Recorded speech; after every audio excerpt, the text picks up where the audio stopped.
हर हर महादेव सभी को। भारतवर्ष में एक प्रतापी और दानी राजा राज्य करता था। वह नित्य गरीबों और ब्राह्मणों की सहायता करता था। यह बात उसकी रानी को अच्छी नहीं लगती थी। वह ना तो गरीबों को दान देती और ना ही भगवान का पूजन किया करती थी, और राजा को भी दान देने से मना कर दिया करती थी। एक दिन राजा शिकार खेलने के लिए वन को गए तो रानी महल में अकेली थी। उस समय बृहस्पति देव साधु का वेश बनाकर राजा के महल में भिक्षा के लिए गए और भिक्षा मांगी। रानी ने भिक्षा देने से इनकार कर दिया और कहा कि हे साधु महाराज, मैं तो दान पुण्य से तंग आ गई हूँ।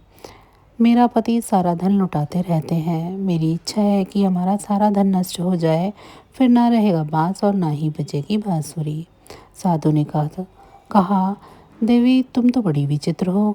धन संतान तो सभी चाहते हैं, पुत्र और लक्ष्मी तो पापी के घर भी होनी चाहिए। यदि तुम्हारे पास अधिक धन है तो भूखों को भोजन करा दो, प्यासों के लिए प्याऊ बनवाओ, मुसाफिरों के लिए धर्मशालाएं खुलवाओ। जो निर्धन अपनी कुंवारी कन्या का विवाह नहीं कर सकते हैं उनका विवाह करा दो। ऐसे कई और काम हैं जिनके करने से तुम्हारा यश लोक परलोक में फैलेगा। परंतु रानी पर उपदेश का कोई प्रभाव न पड़ा। वह बोली, महाराज आप कुछ ना कुछ कहें, कुछ ना समझाएं। मैं ऐसा धन नहीं चाहती जो हर जगह बांटती फिरूं। साधु ने उत्तर दिया, यदि तुम्हारी ऐसी ही इच्छा है तो तथास्तु। तुम ऐसा करना कि बृहस्पतिवार को घर लीपकर पीली मिट्टी से अपना सर धोकर स्नान करना, भट्टी चढ़ाकर कपड़े धोना। ऐसा करने से आपका सारा धन नष्ट हो जाएगा। इतना कहकर वह साधु महाराज वहाँ से अलोप हो गए। साधु के अनुसार कई बातों को पूरा करते हुए रानी को केवल 3 बृहस्पतिवार ही बीते थे कि उसकी समस्त धन संपत्ति नष्ट हो गई। भोजन के लिए राजा का परिवार तरसने लगा। तब एक दिन राजा ने रानी से बोला कि हे रानी, तुम यहीं रहो। मैं दूसरे देश में जाता हूँ क्योंकि यहाँ तो सभी लोग मुझे जानते हैं, इसीलिए मैं कोई ऐसा छोटा कार्य नहीं कर सकता। ऐसा कहकर राजा प्रदेश चला गया। वहाँ एक जंगल से लकड़ी काट कर लाता और शहर में बेचता। इस तरह वह अपना जीवन व्यतीत करने लगा।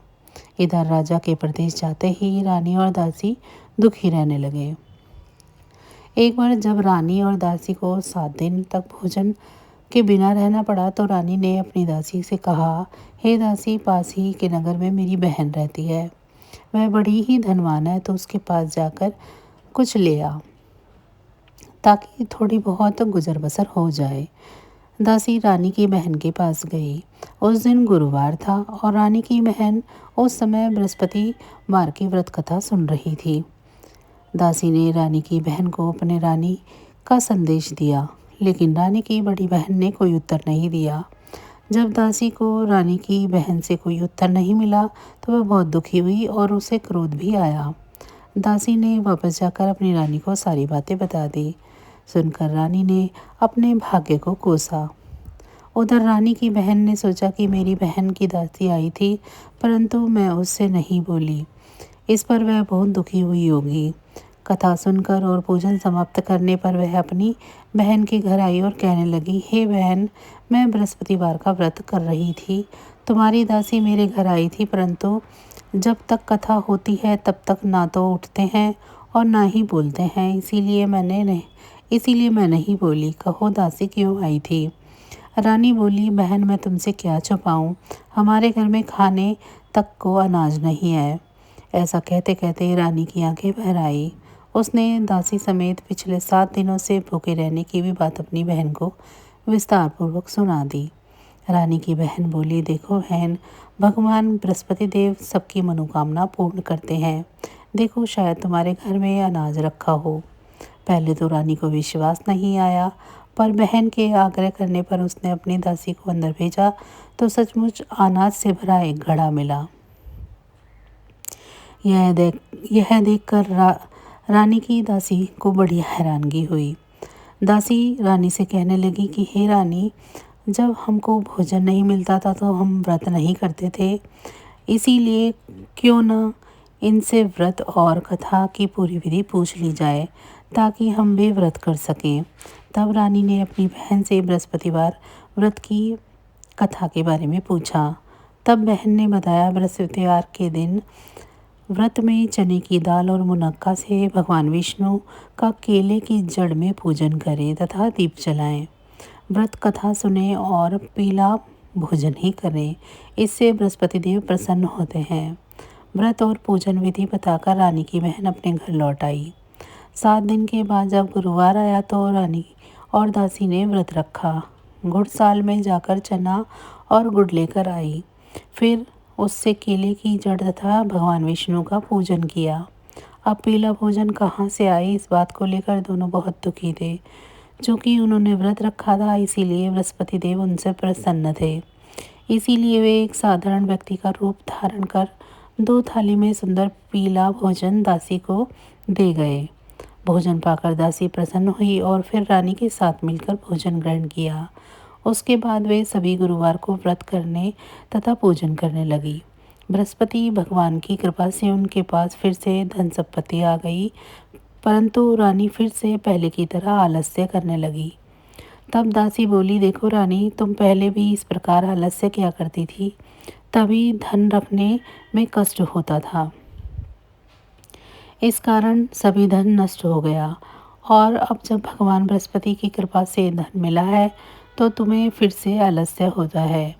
रानी को समझाते हुए दासी कहती है कि बड़ी मुसीबतों के बाद हमने यह धन पाया है, इसीलिए हमें दान पुण्य करना चाहिए, भूखे मनुष्यों को भोजन कराना चाहिए और धन को शुभ कार्यों में खर्च करना चाहिए, जिससे तुम्हारे कुल का यश बढ़ेगा, स्वर्ग की प्राप्ति होगी और पितृ प्रसन्न होंगे।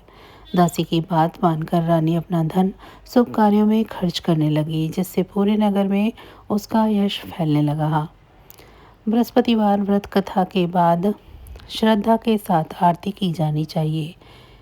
इसके बाद प्रसाद बांटकर उसे ग्रहण करना चाहिए। एक दिन राजा दुखी होकर जंगल में एक पेड़ के नीचे आसन जमाकर बैठ गया। वह अपनी दशा को याद करके व्याकुल होने लगा। बृहस्पतिवार का दिन था।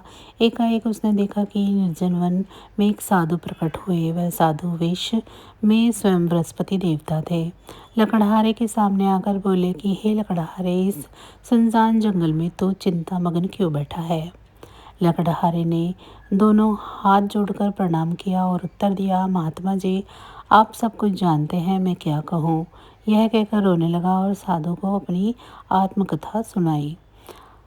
महात्मा जी ने कहा, तुम्हारी स्त्री ने बृहस्पति के दिन बृहस्पति भगवान का निरादर किया है, जिसके कारण रुष्ट होकर उन्होंने तुम्हारी यह दशा कर दी है। अब तुम चिंता को दूर करके मेरे कहने पर चलो तो तुम्हारे सभी कष्ट दूर हो जाएंगे और भगवान पहले से भी अधिक संपत्ति देंगे।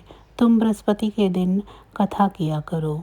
2 पैसे के चने मुनक्का लाकर उसका प्रसाद बनाओ और शुद्ध जल से लोटे में शक्कर मिलाकर अमृत तैयार करो। कथा के पश्चात अपने सारे परिवार और सुनने वाले प्रेमियों में अमृत व प्रसाद बांटकर आप भी ग्रहण करो। ऐसा करने से भगवान तुम्हारी सभी मनोकामनाएं पूरी करेंगे। साधु के ऐसे वचन सुनकर लकड़हारा बोला कि हे प्रभु, मुझे लकड़ी बेचकर इतना पैसा नहीं मिलता जिससे भोजन के उपरांत कुछ बचा सकूं। मैंने रात्रि में अपनी स्त्री को व्याकुल देखा है। मेरे पास कुछ भी नहीं जिससे मैं उसकी खबर मंगा सकूं। साधु ने कहा, हे लकड़हारे, तुम किसी बात की चिंता मत करो। बृहस्पति के दिन तुम रोजाना की तरह लकड़ियां लेकर शहर को जाओ। तुमको रोज से दोगुना धन प्राप्त होगा, जिससे तुम भली भांति भोजन कर लोगे तथा बृहस्पति देव की पूजा का सामान भी आ जाएगा। इतना कहकर साधु अंदर ध्यान हो गए। धीरे धीरे समय व्यतीत होने लगा। फिर वही बृहस्पति का दिन आया। लकड़हारा जंगल से लकड़ी काटकर किसी शहर में बेचने गया। उसे उस दिन और दिन से अधिक पैसा मिला। राजा ने चना गुड़ आदि ला कर गुरुवार का व्रत किया। उसी दिन से उसके सभी कलेश दूर हुए। परंतु जब दोबारा गुरुवार का दिन आया तो बृहस्पतिवार का व्रत करना भूल गया। इस कारण बृहस्पति भगवान नाराज हो गए। उस दिन उस नगर में राजा ने विशाल यज्ञ का आयोजन किया था तथा शहर में यह घोषणा कर दी गई थी कि कोई भी मनुष्य अपने घर में भोजन ना बनवावे। न आग जलवावे समस्त जनता मेरे यहाँ भोजन पर आए।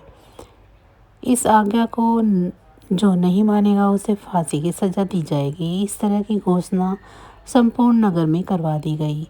राजा की आज्ञा के अनुसार शहर के सभी लोग भोजन करने आए, लेकिन लकड़हारा कुछ देर से पहुंचा, इसीलिए राजा उसको अपने साथ घर लिवा ले गए और ले जाकर भोजन करा रहे थे तो रानी की दृष्टि उस खूंटी पर पड़ी जिस पर उसका हार लटका हुआ था। वह वहाँ पर दिखाई नहीं दिया। रानी ने आश्चर्य किया कि मेरा हार इस मनुष्य ने चुरा लिया है। उसी समय सिपाहियों को बुलाकर उसको कारागार में डलवा दिया। जब लकड़हारा कारागार में पड़ गया और बहुत दुखी होकर विचार करने लगा कि न जाने कौन से पूर्व जन्म के कर्म से मुझे यह दुख प्राप्त हुआ है, और उसी साधु को याद करने लगा जो जंगल में मिला था। उसी समय तत्काल बृहस्पति देव साधु के रूप में प्रकट हुए और उसकी दशा को देखकर कहने लगे, अरे मूर्ख, तूने बृहस्पति देव की कथा नहीं करी, इस कारण तुझे ये दुख प्राप्त हुआ है। अब चिंता मत कर। बृहस्पतिवार के दिन कारागार के दरवाजे पर 4 पैसे पड़े मिलेंगे। उनसे तो बृहस्पति देव की पूजा करना, तेरे समस्त कष्ट दूर हो जाएंगे। बृहस्पतिवार के दिन उसे 4 पैसे मिले। लकड़हारा ने कथा कही। उसी रात्रि को बृहस्पति देव ने उस नगर के राजा को सपने में कहा कि हे राजा, तुमने जिस आदमी को कारागार में बंद किया है वह निर्दोष है, वह राजा है, उसे छोड़ देना। रानी का हार उसी खूंटी पर लटका है। अगर तू ऐसा नहीं करेगा तो मैं तेरे राज्य को नष्ट कर दूंगा। इस तरह रात्रि के सपन को देखकर राजा प्रातःकाल उठा और खूंटी पर हार देखकर लकड़हारे को बुलाकर क्षमा मांगी तथा लकड़हारे को योग्य सुंदर वस्त्र आभूषण देकर विदा किया। बृहस्पति देव की आज्ञा अनुसार लकड़हारा अपने नगर को चल दिया।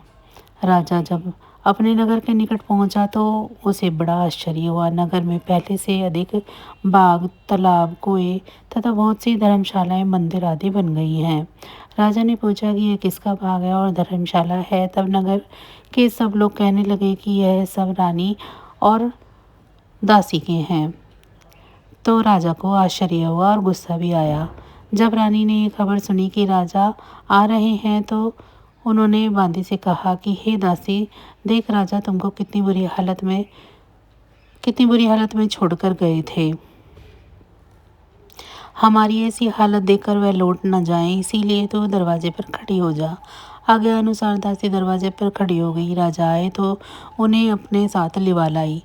तब राजा ने क्रोध करके अपनी रानी से पूछा कि यह धन तुम्हारे को कैसे प्राप्त हुआ। तब उन्होंने कहा, हमें यह सब धन बृहस्पति देव के इस व्रत के प्रभाव से प्राप्त हुआ है। राजा ने आश्चर्य किया कि 7 रोज बाद तो सभी बृहस्पति देव का पूजन करते हैं, परंतु मैं प्रतिदिन दिन में 3 बार कहानी तथा रोज व्रत किया करूँगा। अब हर समय राजा के दुपट्टे में चने की दाल बंधी रहती तथा दिन में 3 बार कहानी कहता। एक रोज राजा ने विचार किया कि चलो अपनी बहन के यहाँ हो आवे। इस तरह निश्चय कर राजा घोड़े पर सवार हो अपनी बहन के यहाँ चलने लगा। मार्ग में उसने देखा कि कुछ आदमी एक मुर्दे को लिए जा रहे थे। उन्हें रोककर राजा ने कहा, अरे भाइयों, मेरी बृहस्पति देव की कथा सुन लो। वे बोले, हमारा तो आदमी मर गया है, इसको अपनी कथा की पड़ी है। परंतु कुछ आदमी बोले, अच्छा कहो, हम तुम्हारी कथा भी सुनेंगे। राजा ने दाल निकाली और जब कथा आधी हुई तो मुर्दा हिलने लग गया, और जब तक कथा समाप्त हो गई तो राम राम करके मनुष्य उठकर खड़ा हो गया। आगे मार्ग में उसे एक किसान खेत में हल चलाता मिला। राजा ने उसे देख उससे कहा, अरे भैया, तुम मेरी बृहस्पतिवार की कथा सुन लो। किसान बोला, जब तक मैं तेरी कथा सुनूंगा तब तक तो 4 या जोत लूँगा। जा अपनी कथा किसी और को सुनाना। इस तरह राजा आगे चलने लगा। राजा के हटते ही बैल पछाड़ खाकर गिर गए तथा किसान के पेट में बड़ी जोर से दर्द होने लगा। उस समय उसकी माँ रोटी लेकर आई। उसने जब यह देखा कि अपने पुत्र से सब हाल पूछा और बेटे ने सभी हाल कह दिया। बुढ़िया दौड़ी दौड़ी उस घुड़सवार के पास आई और बोली कि मैं तेरी कथा सुनूंगी तो अपनी कथा मेरे खेत पर चलकर सुनाना। राजा ने बुढ़िया के खेत पर जाकर कथा कही, जिसके सुनते ही वह बैल उठ खड़े हुए तथा किसान के पेट का दर्द भी बंद हो गया। राजा अपनी बहन के घर पहुंचा। बहन ने भाई की खूब मेहमान नवाजी करी। दूसरे रोज प्रातःकाल राजा जगा तो वह देखने लगा कि सब लोग भोजन कर रहे हैं। राजा ने अपनी बहन से कहा, ऐसा कोई मनुष्य है जिसने भोजन नहीं किया हो, वह मेरी बृहस्पतिवार की कथा सुन ले। बहन बोली, हे भैया, यह देश ऐसा ही है। यहाँ लोग भोजन करते हैं, बाद में अन्य काम करते हैं। अगर कोई पड़ोस में हो तो देखाती हूँ। वह ऐसा कहकर देखने चली गई, परंतु उसे कोई व्यक्ति न मिला जिसने भोजन न किया हो। अतः वह एक कुम्हार के घर गई जिसका लड़का बीमार था। उसे मालूम हुआ कि उसने 3 रोज से किसी भी तरह का भोजन नहीं किया है। रानी ने अपने भाई को कथा सुनाने के लिए कुम्हार के यहाँ कहा। वह तैयार हो गया। राजा ने जाकर बृहस्पतिवार की कथा कही, जिसको सुनकर वह लड़का ठीक हो गया। अब तो राजा की प्रशंसा होने लगी। एक रोज राजा ने अपनी बहन से कहा कि हे बहन, हम अपने घर को जाएंगे, तुम भी तैयार हो जाओ। राजा की बहन ने अपनी सास ने कहा कि चली जा, परंतु अपने लड़के को मत ले जाना, क्योंकि तेरे भाई की कोई औलाद नहीं है। बहन ने अपने भैया से कहा कि हे भैया, मैं तो चलूंगी पर बालक नहीं जाएगा। राजा बोला कि जब कोई बालक नहीं चलेगा तो तुम ही क्या करोगी। वह बड़े दुखी मन से राजा अपने नगर की ओर लौट आया। राजा ने अपनी रानी से कहा, हम निर्वंशी है, हमारा मुख देखने का धर्म नहीं है और कुछ भोजन आदि नहीं किया है। रानी बोली, हे प्रभु, बृहस्पति देव ने हमें सब कुछ दिया है, परंतु औलाद नहीं दिए तो वे अवश्य ही देंगे। उसी रात को बृहस्पति देव ने राजा को स्वप्न में कहा कि राजा उठ, सभी सोच त्याग दे, तेरी रानी गर्भ से है। राजा की यह बात सुनकर बहुत खुशी हुई। 9 महीने में से उसके गर्भ से एक सुंदर पुत्र की प्राप्ति हुई। तब राजा बोला, हे रानी, स्त्री बिना भोजन के रह सकती है पर बिना कहे नहीं रह सकती। जब मेरी बहन आवे तो मुझसे कहना मत। रानी ने सुनकर हाँ कह दिया। जब राजा की बहन ने यह शुभ समाचार सुना तो वह खुशी से बधाई देने के लिए भाई के घर आई। तभी रानी ने कहा, घोड़ा चढ़कर तो नहीं आई, गधा चढ़ी आई। राजा की बहन बोली, भाभी, मैं इस प्रकार न कहती तो तुम्हें औलाद कैसे मिलती। बृहस्पति देव ऐसे ही हैं, जैसी जिसके मन में कामनाएं हैं सभी को पूर्ण करते हैं। जो सद्भावना पूर्वक बृहस्पतिवार का व्रत करता है एवं कथा को पढ़ता है, सुनता है, दूसरों को सुनाता है, बृहस्पति देव उसकी सभी मनोकामनाएं पूरी करते हैं। भगवान बृहस्पति देव उसकी सदैव रक्षा करते हैं। संसार में जो मनुष्य सद्भावना से भगवान जी का पूजन व्रत सच्चे हृदय से करते हैं तो उसकी सभी मनोकामनाएं पूर्ण होती है। जैसी सच्ची भावना से रानी और राजा ने उनकी कथा का गुणगान किया तो उनकी सभी इच्छाएं बृहस्पति देव जी ने पूर्ण की थी। इसीलिए पूर्ण कथा सुनने के बाद प्रसाद लेकर जाना चाहिए। हृदय से उनका मनन करते हुए जयकारा बोलना चाहिए। बोलो बृहस्पति देव की जय, भगवान विष्णु की जय। तो बस आज की जानकारी इतनी ही थी। फिर मिलेंगे हम आपको ऐसी ही किसी अन्य जानकारी के साथ अगली वीडियो में। तब तक अगर आपको मेरी जानकारी अच्छी लगी है तो वीडियो को लाइक करें। चैनल को अभी तक सब्सक्राइब नहीं किया है तो चैनल को सब्सक्राइब कर लें और कमेंट बॉक्स में जय श्री विष्णु ज़रूर लिखें। इसी के साथ भगवान विष्णु जी की कृपा दृष्टि आप सभी पर सदैव बनी रहे। आप सभी का बहुत बहुत धन्यवाद।